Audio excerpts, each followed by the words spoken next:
உலகத்தின் உடைமைகள் அனைத்தும் மக்கள் அனைவருக்கும் பொதுவானவை.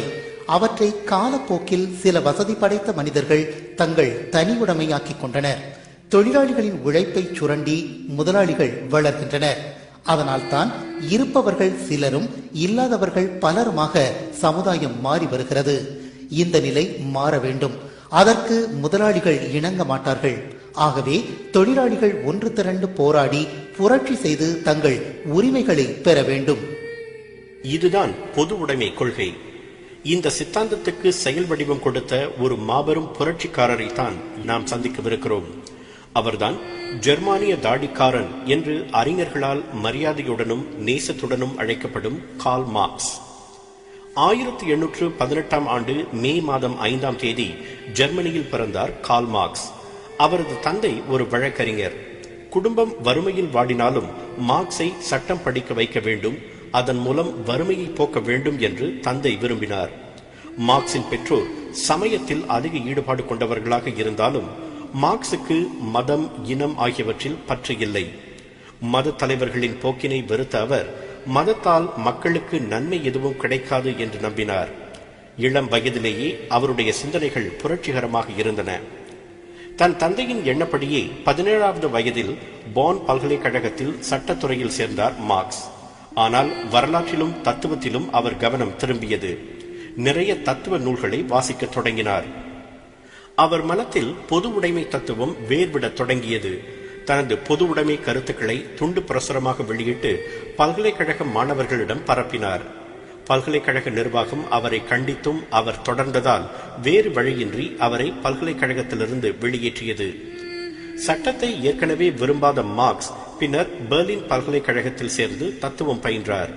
1841 ஆண்டில் அவருக்கு தத்துவத்தில் முனைவர் பட்டம் கிடைத்தது. அதன் பிறகு அவரது சிந்தனைகள் மேலும் விரிவடைந்தன. பல்கலைக்கழக நாட்களில் ஜெனி என்ற பெண்ணை விரும்பினார் மார்க்ஸ். செல்வந்தர் வீட்டு பெண்ணான ஜெனியும் அவரை விரும்பினார். ஆனால் இருவருக்கும் இடையில் இருந்த பொருளாதார வேற்றுமைகளை காரணம் காட்டி திருமணத்திற்கு எதிர்ப்பு தெரிவித்தார் ஜெனியின் தந்தை. காதலின் பலம் அவர்களை ஒன்று சேர்த்து வைத்தது. காதலுக்காக செல்வ சுகத்தை தூக்கி எறிந்த ஜெனி கடைசி வரை கார்ல் மார்க்ஸுக்கு ஆணிவேராக இருந்தார். முனைவர் பட்டம் பெற்ற பிறகு ஜெர்மன் பத்திரிகை ஒன்றின் ஆசிரியராக பொறுப்பேற்றார் மார்க்ஸ். ஆனால் அவரது புரட்சிகரமான எழுத்துக்கு அரசாங்கம் தடை விதித்தது. எனவே பாரிஸுக்கு சென்றார். அங்கு பல அரசியல் கட்டுரைகளை பல பத்திரிகைகளில் எழுதினார். அவை ரஷ்ய அரசாங்கத்தை தாக்குவதாக இருந்ததால் ரஷ்யா கேட்டுக்கொண்டதற்கு இணங்க அவரை நாடு கடத்தியது பாரிஸ். இந்த சமயத்தில் மார்க்ஸுக்கு ஃப்ரெட்ரிக் ஏங்கல்ஸ் என்பவரின் நட்பு கிடைத்தது. ஒரு முதலாளியின் மகனாக இருந்தும் தொழிலாளர்களை பற்றி அதிக கவலைப்பட்டவர் ஏங்கல்ஸ். எனவே இருவருக்கும் நெருங்கிய நட்பு ஏற்பட்டது.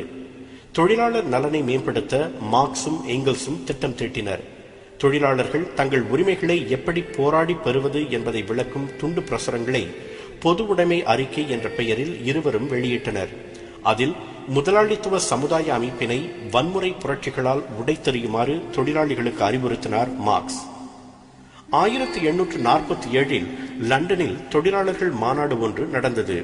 அந்த மாநாட்டில்தான் கம்யூனிஸ்ட் மேனிஃபெஸ்டோ என்ற கம்யூனிச சித்தாந்தத்தை அறிமுகப்படுத்தி உலக தொழிலாளர்களே ஒன்றுபடுங்கள் என்ற முழக்கத்தை மார்க்ஸும் ஏங்கல்ஸும் முன்வைத்தனர். மார்க்ஸ் பல நாடுகளில் சுற்றித் திரிந்து தன் கொள்கைகளை பரப்பினார். கடைசியில் ஏங்கல்ஸின் உதவியுடன் அவர் லண்டனில் நிரந்தரமாக தங்கினார். பெரும்பாலான நேரங்களை அவர் பிரிட்டிஷ் அரும்பொருளகத்தில் நூல்களை படிப்பதில் செலவிட்டார். அப்போது அவர் அதிகம் சிந்தித்து எழுதிய அவரது முதல் நூல் மூலதனம், அதாவது கேபிட்டல். சமுதாயத்தின் இறந்த கால வரலாறு வர்க்க போராட்டத்தின் வரலாறு. முதலாளிகளின் பொருளாதார பலம் பெருக பெருக தொழிலாளிகள் நசுக்கப்படுகிறார்கள். பொறுத்தது போதும் என்று பொங்கி எழுந்து தொழிலாளிகள் ஒன்றுபட்டு முதலாளித்துவ போக்கை மாற்ற வேண்டும். தொழிலாளிகள் தங்கள் தேவைகளையும் விருப்பங்களையும் நிறைவேற்றிக் கொள்ள தொழிற்சங்க அமைப்பை உருவாக்கிக் கொள்ள வேண்டும். இதுதான் அந்த நூலில் கார்ல் மார்க்ஸ் வாதிட்ட அடிப்படை கருத்து. இன்று உலகம் முழுவதும் தொழிற்சங்கங்கள் இருப்பதற்கு காரணம் கார்ல் மார்க்ஸ் தான். மார்க்சின் பொது உடைமை கருத்துக்கள் உலகம் முழுவதும் பரவி வலுப்பெற தொடங்கின. மார்க்ஸ் முன்னுரைத்தது போலவே புரட்சிகள் வெடிக்க தொடங்கின. 1917 ஆண்டு ரஷ்யாவில் ஆகஸ்ட் புரட்சி நடந்து லெனினின் தலைமையில் பொது உடைமை ஆட்சி, அதாவது கம்யூனிஸ்ட் ஆட்சி மலர்ந்தது. அதன் பின்னர் ஒன்றன் பின் ஒன்றாக செக்கோஸ்லோவாக்கியா, யூகோஸ்லாவியா, கிழக்கு Germany, Hungary, Poland, Bulgaria, Romania, Albania, சீனா, வடகொரியா, வியட்நாம், கியூபா போன்ற நாடுகளுக்கு கம்யூனிசம் பரவியது.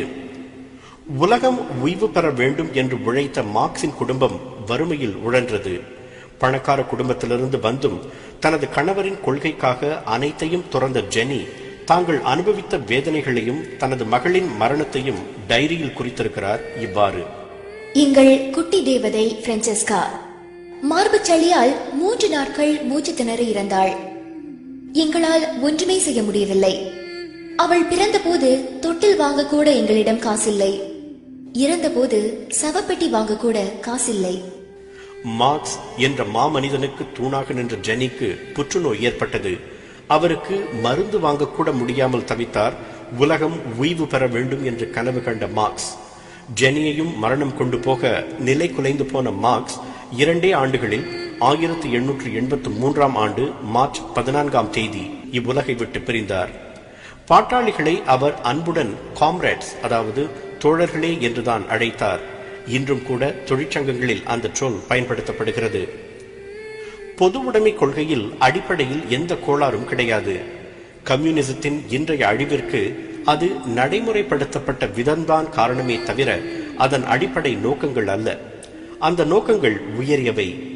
மார்க்ஸ் நினைத்தது போலவே அது செயல்படுத்தப்பட்டிருந்தால் அதைவிட ஒரு நியாயமான பொருளியல் சித்தாந்தம் இருக்குமா என்பது சந்தேகமே. உண்ண உணவின்றி, உடுக்க உடையின்றி, தங்க இடமின்றி வாழ நேர்ந்த போதும் சமதர்ம கொள்கை என்ற தன் இலக்கிலிருந்து மாறவே இல்லை மார்க்ஸ் என்ற அந்த மாமனிதன். அவருக்கு வானம் வசப்பட்ட அளவிற்கு வாழ்க்கை வசப்படவில்லைதான். ஆனால் இன்றைய உலகில் ஒரு தொழிலாளியின் நலன் காக்கப்படும் ஒவ்வொரு கணமும் மார்க்ஸுக்குத்தான் நன்றி சொல்கிறது வரலாறு.